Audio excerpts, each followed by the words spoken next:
Hi everyone, welcome back to the 21 and Sensory podcast with me, Emily. On today's show, I have special guest Dr. Alex Smalley. Alex is a researcher and communicator aiming to understand more about how experiences in nature can impact people's well-being. Alex is based at the University of Exeter's European Centre for Environment and Human Health and holds a PhD in environmental psychology. Since 2017, he has been investigating the cognitive and emotional impacts of virtual encounters with the natural world.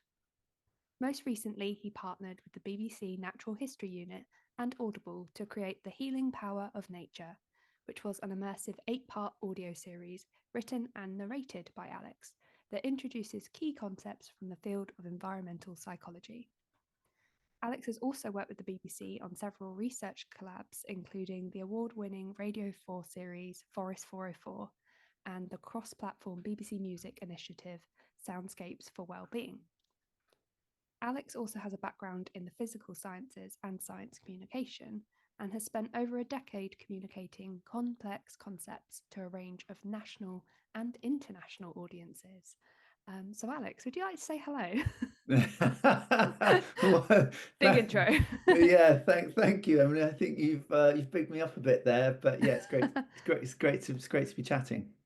Yeah, likewise. It's going to be a really interesting chat. I kind of feel like we might both kind of nerd out about audio production stuff, so I'm excited for that. So maybe we could set the scene a bit and maybe chat about your background because I know you've done an undergraduate degree in atmospheric physics, which sounds very cool. But then you've had many kind of job roles, which are all kind of fascinating in their own right. So you've been a weather forecaster, you've been a policy assistant, you've been a climate consultant, and a producer at the BBC News. So how how did this all start?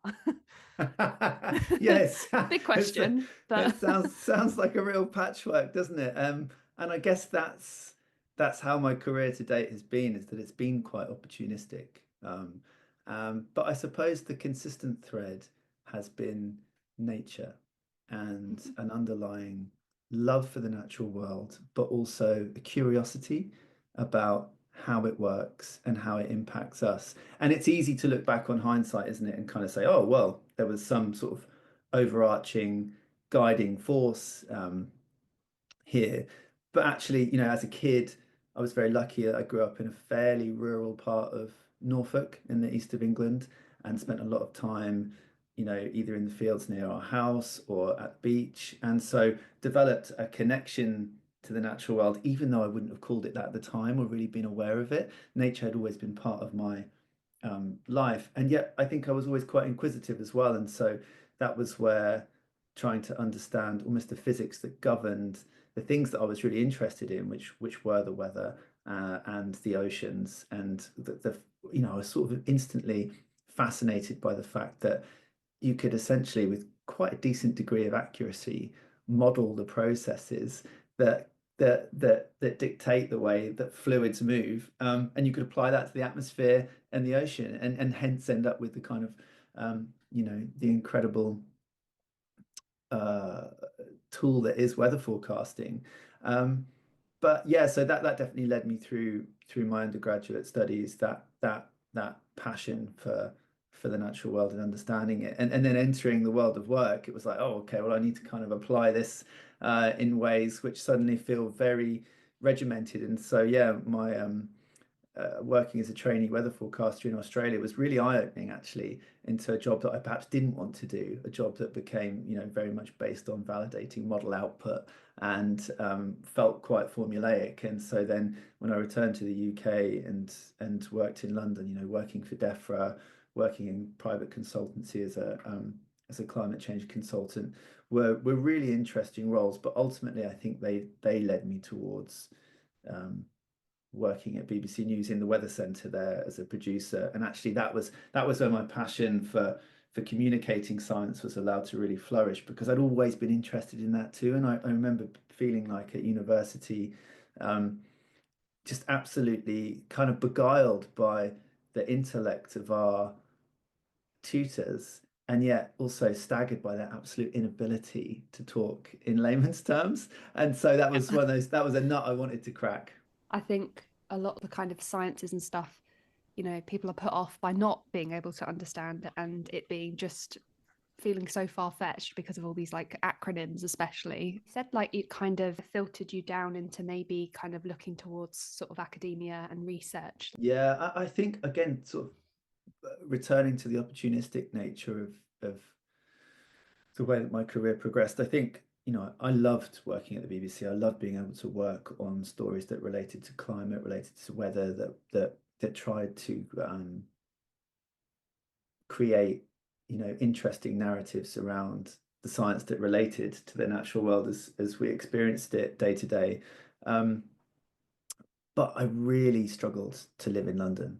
And so I wanted to leave London and had committed to moving to the southwest of the UK, to Cornwall specifically, somewhere we used to come on holiday a lot. I surf, and so being close to the beach was really important. And just feeling like I wanted a different pace of life. And that coincided with the University of Exeter winning a big European grant to start up at the time in 2011 what was quite an unusual centre, which was a centre that focused not on the risks posed by contact with the natural environment, which is often how the interaction between people and environments had been viewed. If you think about harmful algal blooms or antibiotic resistance in sewage outflow, or any kind of pollution event, that was often how our environment and our interaction with the environment was perceived, in a very sort of risk focused domain. But what this centre, the European Centre, as it became known for Environment and Human Health, was set up to think about the positives and to focus much more on the role that the natural environment can play in promoting positive health and well-being. And they needed someone to help essentially translate this new kind of research that they were doing. And so that was why I made the jump from London to the southwest of the UK, and never looked back. Okay, amazing. I understand the London, yeah, not loving life in London. Based, yeah, in Cornwall. Sounds lovely. I mean, um, it has its drawbacks too, and of course, like yeah. plenty of people love living in the city. I just wasn't one of them. Yeah, I get you. Maybe we could chat more about the kind of the nature side of things, maybe your kind of first research project. And I know you've had quite a lot of involvement with the ECEHH research, so maybe you could talk to us a little bit about that. Yeah, I think one of the incredible things that I found about the centre, European Centre for Environment and Human Health, was that it was just truly transdisciplinary. And for anyone who's familiar with the world of academia, that's a word, a real kind of buzzword for the last decade or so. There's been this huge move to try and get researchers working outside of their discipline, working with other people from different disciplines, to break out of those silos and make work more applicable to real world problems in the same way. And the centre embraced that. And so it meant that you might have a psychologist working alongside an economist, working alongside a big data scientist, working alongside someone who's a qualitative researcher who does a lot of interviews with people, all working on the same grant to attack a problem from different angles. And I found that absolutely fascinating. And it meant that I got to work with some truly brilliant people, trying to solve problems, understand the connections that exist between spending time in natural environments and either psychological health or physical health, or reductions in, mental health conditions like anxiety and depression. And throughout talking about other people's research, I began to get sucked into working on these research projects. And at first that was helping to develop experimental stimuli. I've got some background in video content production, so we were starting to think about how you essentially create controlled laboratory experiments which use digital proxies for contact, that stand in for contact in the real world, but what it means we can control those conditions and the things that we're varying in them with a great degree of accuracy. And that led me very much into essentially wanting to pursue my own research agenda. And so I was lucky to get some funding from the Wellcome Trust to do my own research, and that formed my PhD, which started in 2017. And that PhD really focused on the digital. It focused on how, rather than viewing digital encounters with the natural world as poor surrogates or poor replacements for contact in situ, if you like going for a walk or in a park. But I wanted to view those encounters as something which had value in their own right. And once I started down that path, yeah, it the things that we discovered, I think, blew my mind, and I think will continue to really have huge importance in the world as it becomes more and more digital. Mm-hmm. And I was reading about how like the research quantifies like the real like wow factor around things like sunrises and sunsets. And I saw a brilliant sunrise yesterday, and I was thinking, I was like, I'm going to have this conversation with Alex tomorrow. But how natural events can have an impact on people, I just think is a really interesting topic to look into. I know you had a lot of people involved in the research as well. Like, was that kind of overwhelming to try and just understand that data? Yeah, I mean, so we were very lucky in that across our three studies, we had nearly 18,000 people Mm-hmm. take part. And part of that was trying to stimulate debate around the ways that virtual encounters with the natural world can make a meaningful contribution to the way that people experience nature on a day-to-day basis. So yes, sunrises and sunsets are part of that, but where we started really was with sound. So one of the things that in 2014, 2015, we started to become aware of was the way that for a large part of the research field in this area, in the area of environmental psychology, which essentially tries to understand the ways that our brains react when we spend time in natural environments, a large part of that had focused almost entirely on visual perception, on the way that we see environments, rather than thinking about that as a multi-sensory encounter that, of course, necessarily involves sound. And so we started to think about sound initially. And what was fascinating was the second we started to delve into sound, it became this incredibly rich world that could almost stand alone. And we started to think a lot more about the nuance in the way that people perceive their environment through sound, and this huge contribution that it can make to the restorative potential of nature. So if you think about birdsong, you think about Mm-hmm. gentle waves lapping on a beach, you think about the kind of white noise sound of distant waves, a distant sort of angry ocean, or rain falling on leaves. All of these things are such a crucial part of the way that we experience the natural world, and up until that point, they hadn't been looked at. So that was one of the things that we were really interested in. And then the second, like you say, the second big gap that we'd identified was the fact that people's experiences in nature change dramatically from one minute to the next. Like you say, if you're lucky enough to get up, and actually at the moment, well, we're now recording this in January. I saw the sunrise this morning, but it was at 8:30, so it was really easy Yeah. to catch it. It's a lot harder in summer when it's at sort of 5 a.m. But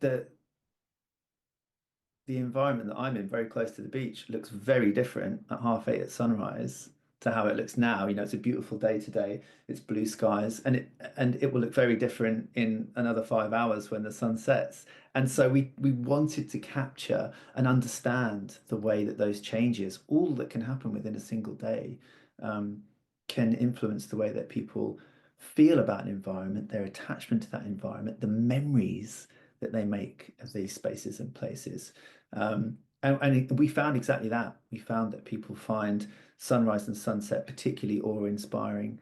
They can feel the same about rainbows, about sudden storms, all of these conditions which depart significantly from, what many people might view as the sort of ideal sunny blue sky, actually is in many cases anything but ideal if we want to try and stimulate these um, memorable experiences. It's interesting how you're saying about people experiencing these things, because I feel like there's so much that we experience through like our phones and stuff. Like I feel like when people see a sunrise or a sunset, like they'll want to take a picture of it rather than just actually be there in the moment and see it. Like I feel like we see a lot of things through our devices these days, and I feel like your research really highlights that actually it's more beneficial to actually experience it there and then and be in the moment than it is. I mean, especially for your mental health, I feel like we live on devices. It's so true. I mean, it's such a fascinating point, and I think it's a really nuanced point as well. Like often when I leave the house, I leave my phone at home, and then I don't have that distraction. And like you say, it really forces you to be mindful, to be intentional in a moment. And one of the big benefits of spending time in natural environments is that they can help our brains to rest and recover. They can help us to regain focus, to replenish the kind of cognitive resources that we use up during a busy day. The evidence suggests that they can help us recover more quickly from stress, that they can help to foster creativity. And so all of these processes, you have to allow time and space for them to begin and to unfold. And you're right, the second, if you're constantly trying to look at your phone, then you're constantly being taken out of that moment.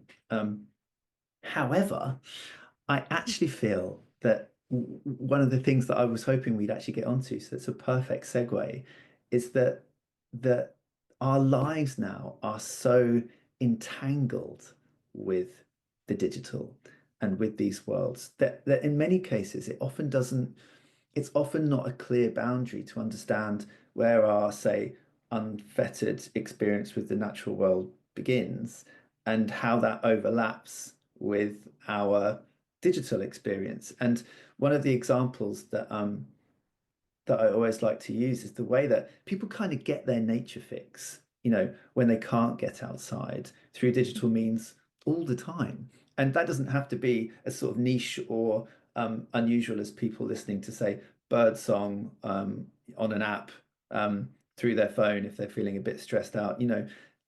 Last year when the BBC launched their latest Planet Earth series, Planet Earth 3, over 10 million people sat down to watch that first episode. That's a really substantial chunk of the UK population are sitting down on a Sunday night to get their nature fix through their TVs or phones or laptops.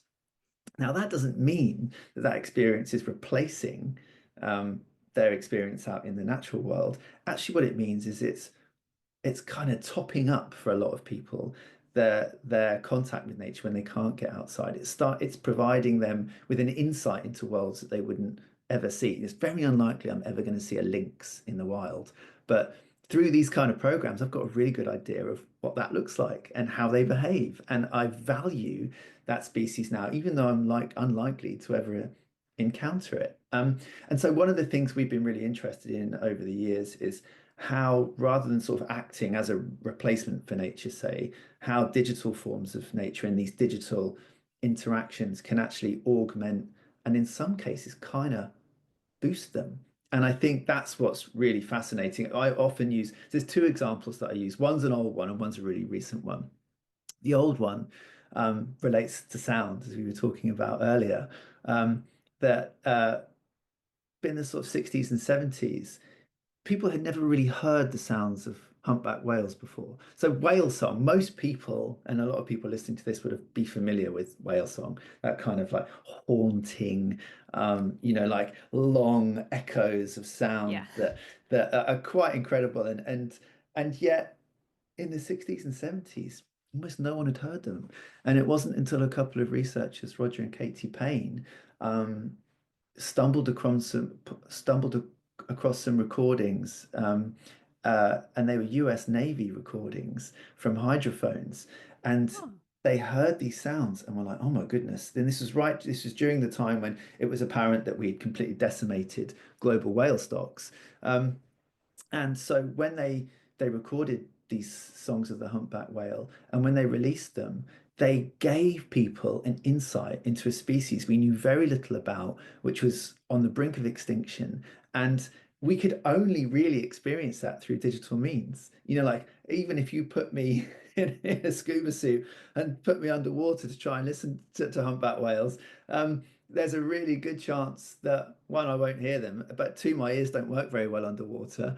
And yeah. so, kind of experiencing that through digital means is the only way to do so, and it provides this incredible insight. And the second example, the much more recent one, I don't know if you were lucky enough in May of last year, May 2024, to catch there was quite a big aurora event in the UK. Rather unfortunately for me, I was in Sicily, so I hadn't had a holiday for Oh, 6 years, and during that event, there was yeah, I was in Sicily, so I definitely couldn't see it. Um, and what was absolutely beguiled by, I think, and fascinated by was the way that that event was almost entirely enabled through this digital entanglement that we now have with the natural world. So the only reason that we knew there was about to be a big aurora event is because the University of Lancaster monitors this stuff, and mhm. they have a tool called Aurora Watch. And when there's likely to be a big geomagnetic storm, they send out alerts to people who follow it. Now, that obviously all happens through the digital medium, but there's only a handful of people probably in the UK who actually monitor Aurora Watch.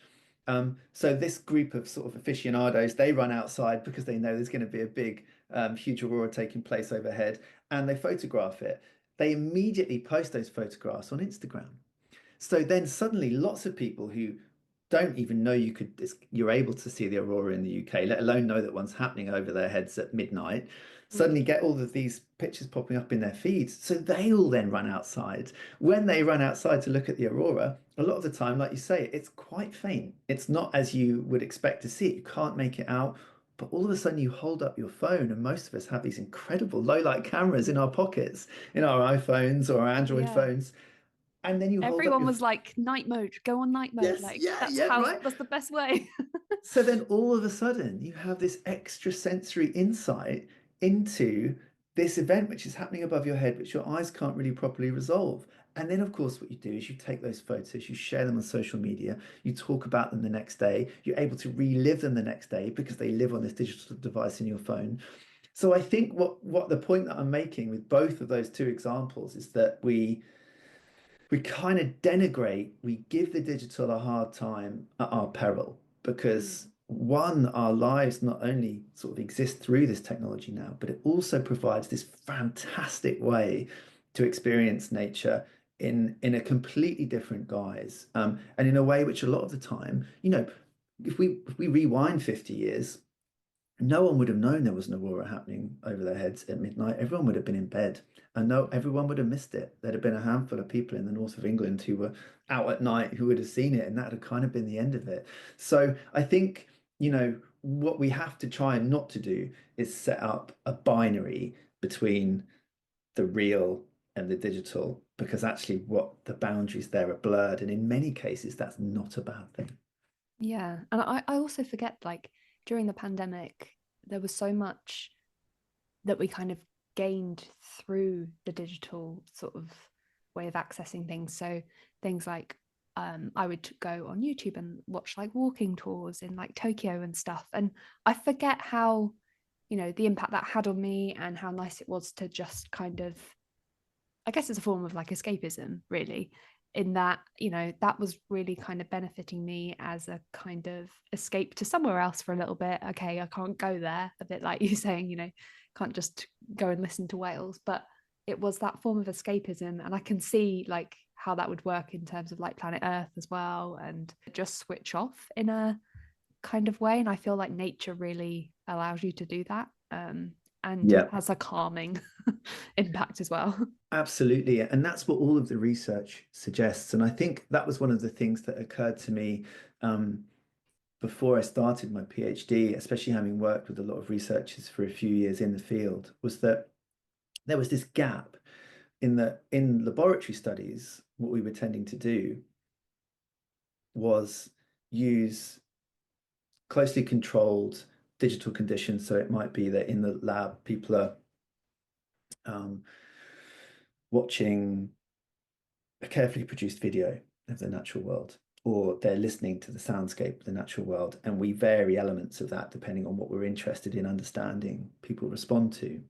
Mhm. But then what everyone would say is, okay, this is what we've seen in the lab, so therefore this is what we must see in the real world. And what people would do in the real world is similar studies, but they're much harder to control for because there are so many other factors like the weather, like whether the dawn chorus, say, is going to be particularly vibrant when you can get participants out, all sorts of things that can impact an experience that you can't control for like you can in the lab. But what people were doing was saying, okay, well, this is what we see in the lab under these closely controlled conditions, and so this is what it's likely to look like in the real world.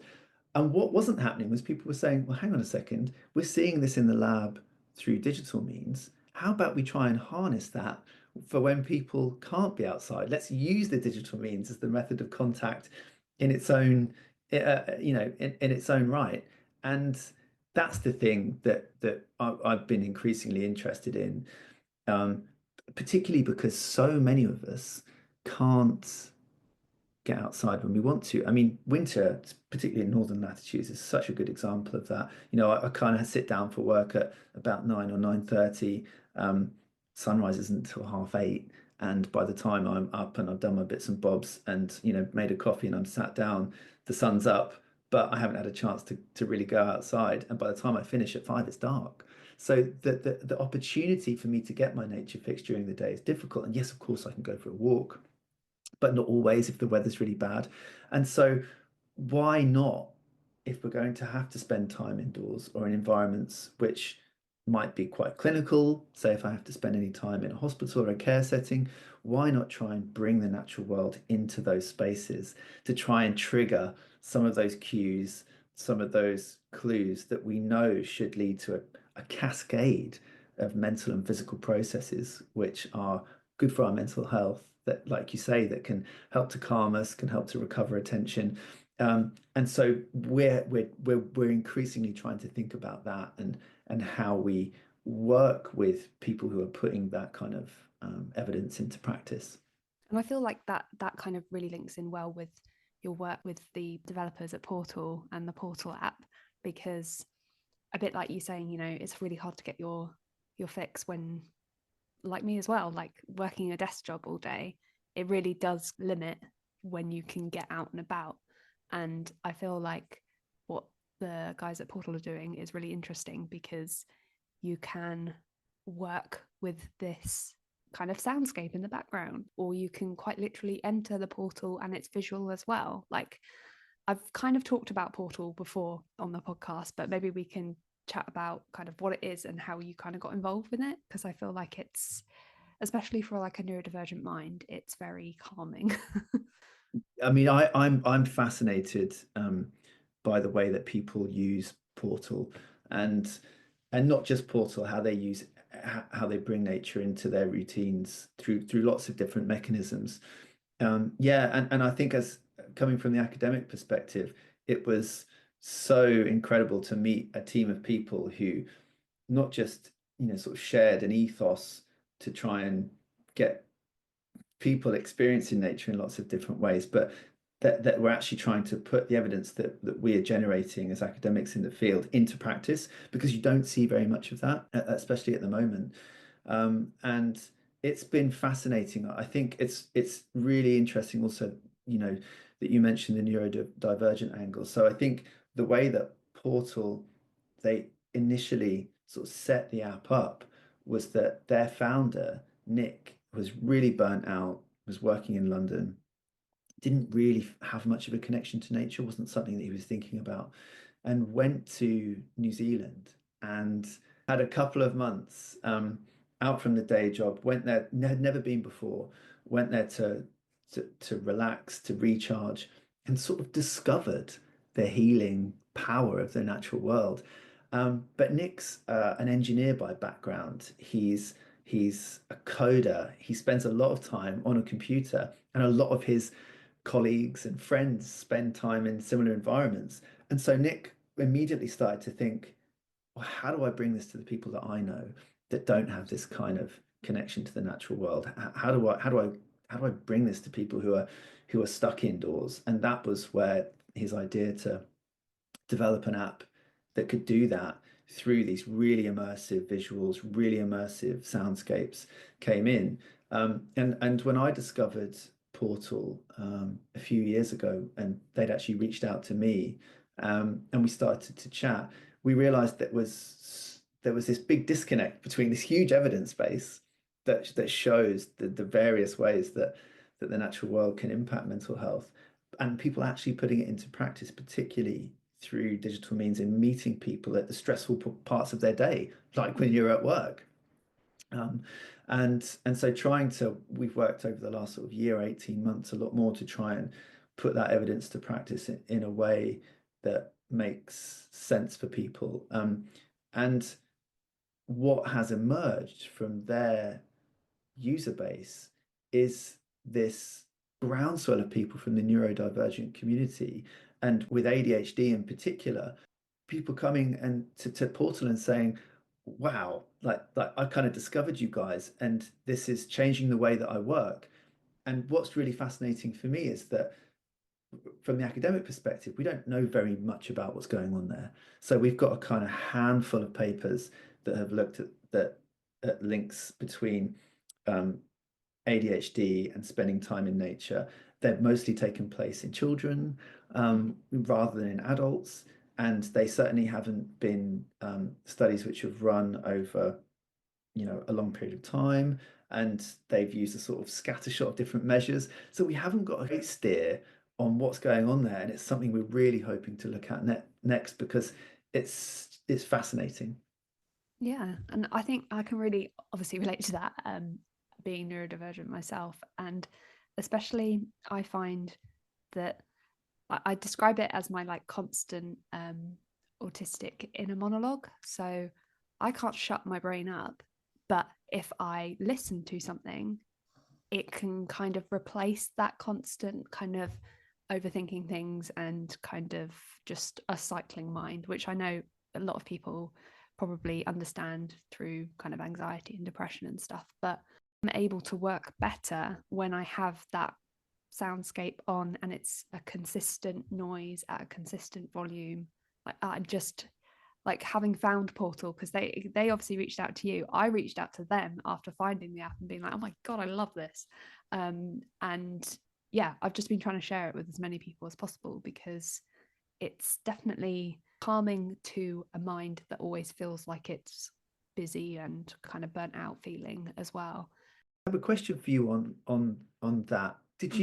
Had you tried any other soundscape or noise apps, anything that used, white noise or brown noise? Had you tried anything like that? Yeah, so I actually said this to Stu as well. Like I tried the like Endel app, but I just cannot get on with like digital synthy sounding stuff. I just found it too like cinematic, and also like it wasn't very grounding because it didn't feel very real. Whereas in like nature or like I don't know, listening to the sea and stuff, because I know what that feels like, it kind of felt more grounding, I guess. But yeah, I definitely had tried a couple of different apps, and like a lot of them are like marketed like, oh, for ADHD brains and stuff, which is great, but I kind of feel like they're more unrealistic, and I don't know, they rely too heavily on like very digital sounds rather Yeah. than I want real life sounds. I want sounds that I love and I recognize. And I mean, I'm someone that really enjoys running baths because I enjoy hearing the water. So the fact that I can listen to like a waterfall on Portal for like 2 hours on a sleep timer thing is amazing, because I actually had before that, I would fall asleep to an hour track of a bath running Oh, wow. that I downloaded off YouTube.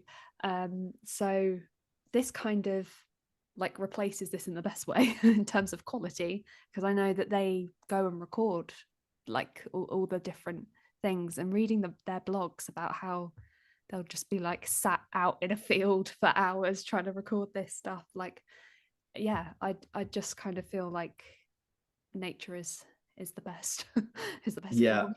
form. Well, so I agree completely. And whenever this comes up in conversation, the white noise, brown noise sort of approach, my feeling is that, so if we rewind to the pre-digital age, the concept of white noise as a kind of like radio static sound didn't exist because radio didn't exist. So the white noise that people would have been familiar with, in fact, that the only white noise people would have been familiar with, stemmed from the natural world. And waterfall is such a good example of that. I love like a distant ocean, a distant sort of stormy ocean um, tends to satisfy that brief. So can, depending on the type of foliage that you've got, wind in the trees. And so my sort of stance on this is, why listen to something that's synthetic when you can, rather than white noise or brown noise, I always suggest people listen to green noise. I call it green noise because it refers to the natural world. Because a lot of the time, sonically, those acoustic signatures are very similar. But for me, what they can do, and you hit upon the point perfectly, is there's a huge added benefit there, and that is that what you start to do is, by infusing people's subconscious with natural stimuli, you start to develop and nurture this connection to the natural world. And we know that that has a host of different benefits, not just because you're more likely to adopt, say, pro-environmental behaviors if you feel connected to nature, but that when you next go outside, you take a walk through, your local park or through a woodland or along the beach, when you hear those same white noises you might have been listening to before, they're likely to trigger some memories and an association. And that we know that's really important. I'm a big proponent of the green noise over the white or the brown or the AI noise. Yeah, I like that. I like how you refer to it as green noise. And I kind of feel like, just through using like the portal app, there's ones that I'll go back to because I'm like, they kind of become favorites in that you're like, oh, I really need a bit of that like right now kind of thing. And yeah, I think it's just a very it feels like a more genuine platform than the more digital kind of marketingy sort of platforms, I feel. That point about, you starting to, essentially what you're describing there is starting to build a connection, a relationship with those environments that you're using through Portal. You're surrounding yourself in your ears, with your eyes when they're on your desktop.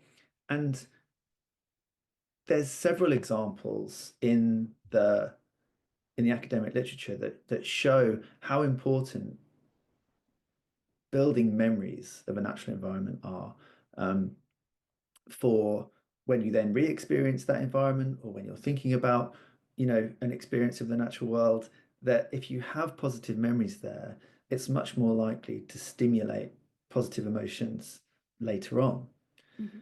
What we don't know very much about is how people can start to form bonds with these digital encounters, and how that then might impact their feelings about similar environments when they go out into the real world. And that's something we're hoping to look at also, because I think it's a fascinating area that for lots of people, to use Nick at Portal and his founder story as an example, that he was into his 30s before he started to feel connected to the natural world. And a lot of those connections have been forged through, like you say, him sitting in fields, desperately trying to record, an hour of audio without any interruption or a plane going overhead.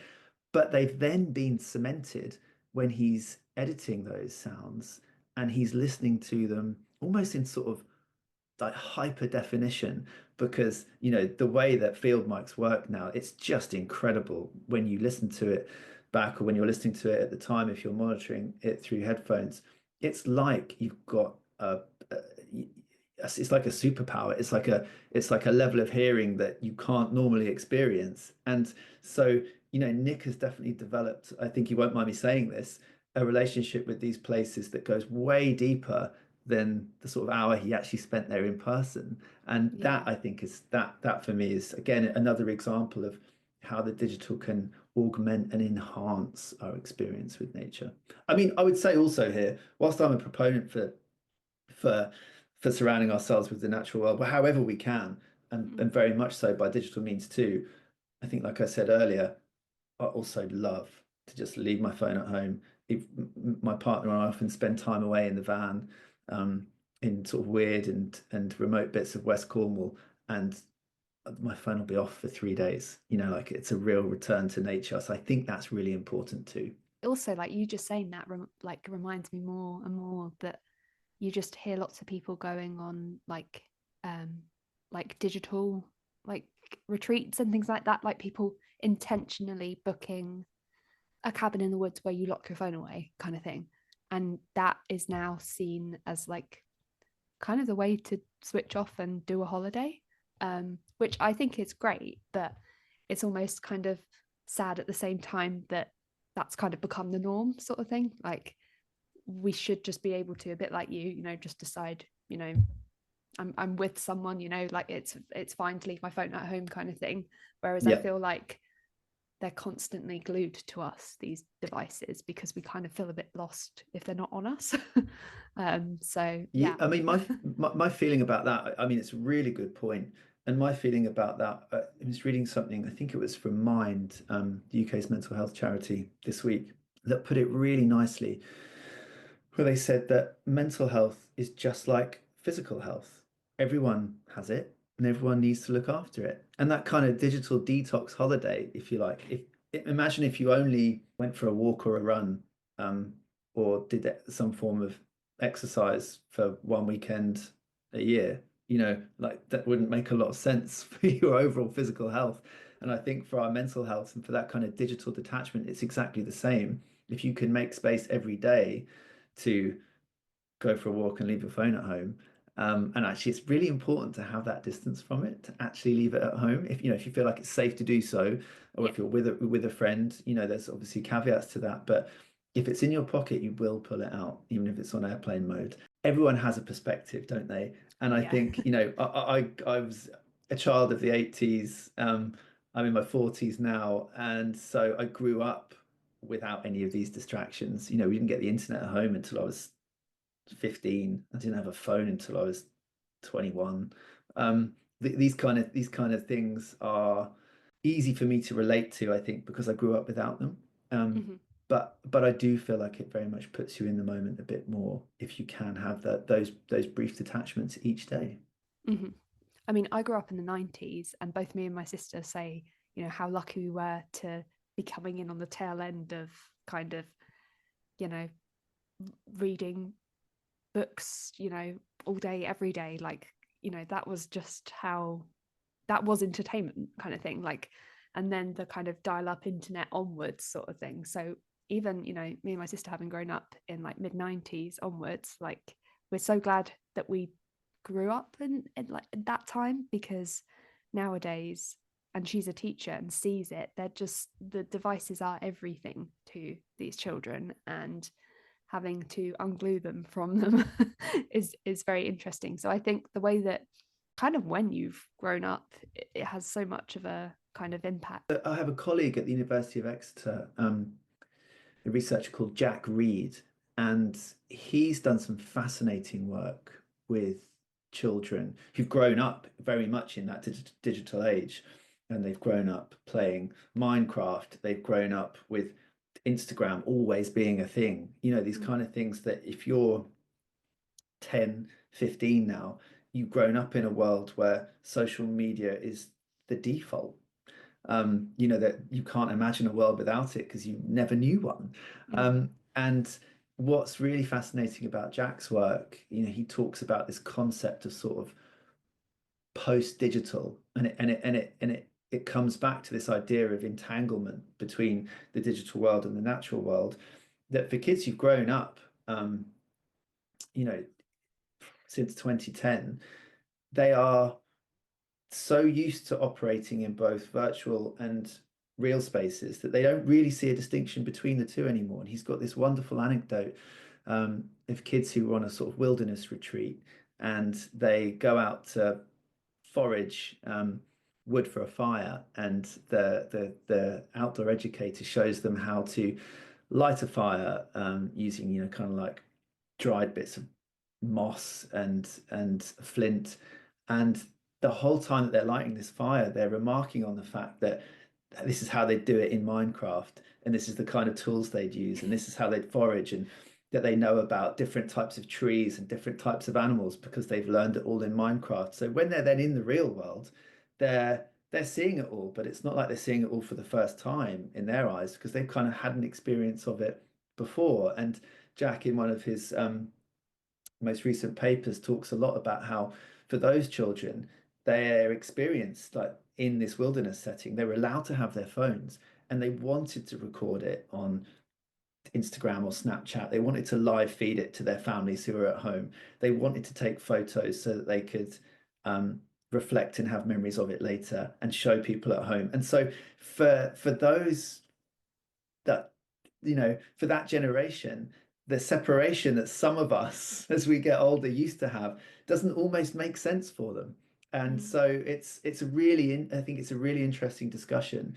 And again, like we said, there are, when I was a kid and we were on holiday in Derbyshire in, 89, Dad would take a bunch of photos. We wouldn't see them for 3 months because he'd have to come, he'd come home, he'd print the rolls out, they'd go in the binders, then they'd get put on a dusty shelf. It was impossible to share them with people unless they came round, and you had to get the photos out and bore them with them. And so there are so many things that the modern era enables that I think we take for granted, and it's about balance, isn't it? As always. But yeah, I find that conversation really interesting, and Jack's done some lovely work in that field.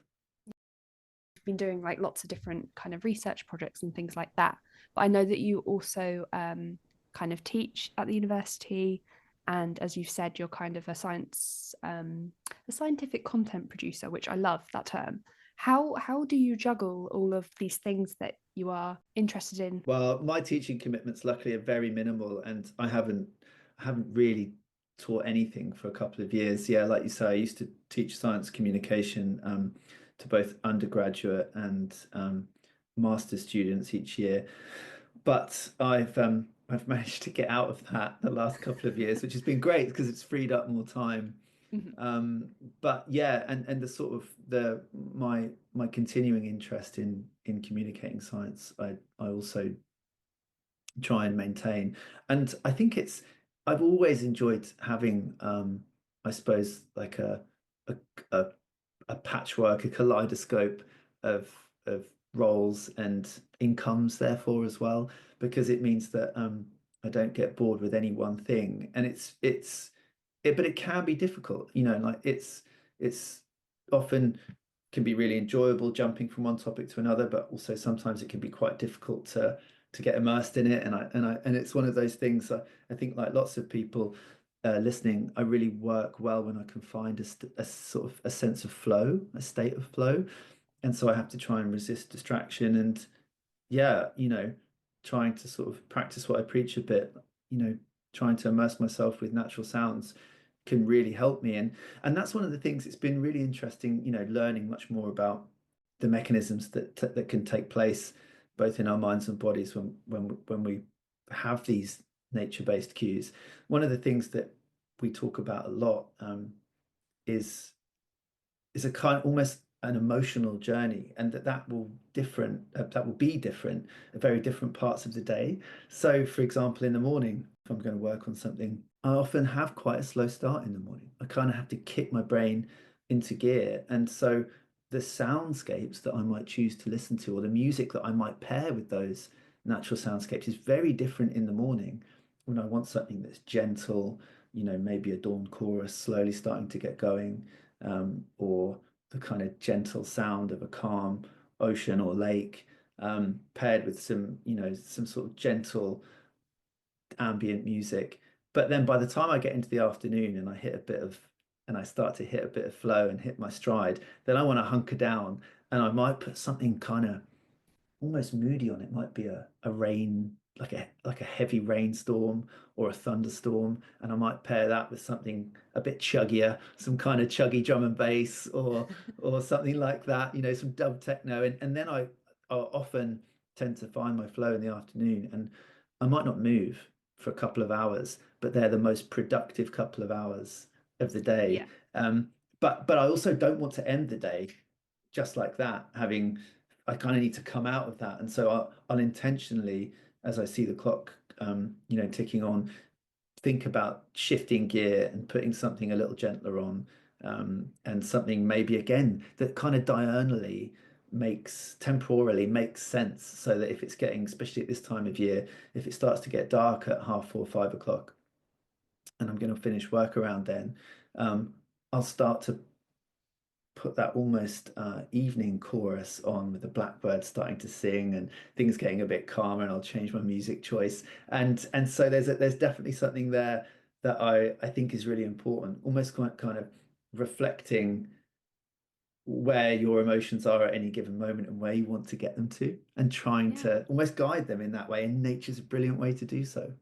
Yeah, I like how you're pairing kind of parts of your day and parts of your work day as well. Like it's almost like you're creating your own soundtrack to either get kind of I don't know, energy from throughout the day, or like I like how you kind of start slow, both mind wise and sound wise, just Yeah, to like yeah, ease yourself into a bit. But yeah, I feel like that shouldn't be such like a, I don't know, like it shouldn't be such an odd concept. Like we should be able to kind of match, kind of like I never really know what to listen to music wise, whereas kind of nature wise I feel like I'm more experimental, like I just dip in and out of different things, whereas music I never know what like mood I'm in because I don't know how like I feel. I think that's probably an autistic thing, but I feel like with the nature kind of thing I can just sort of, I don't know, just go between whatever I feel like, and I don't feel like I have to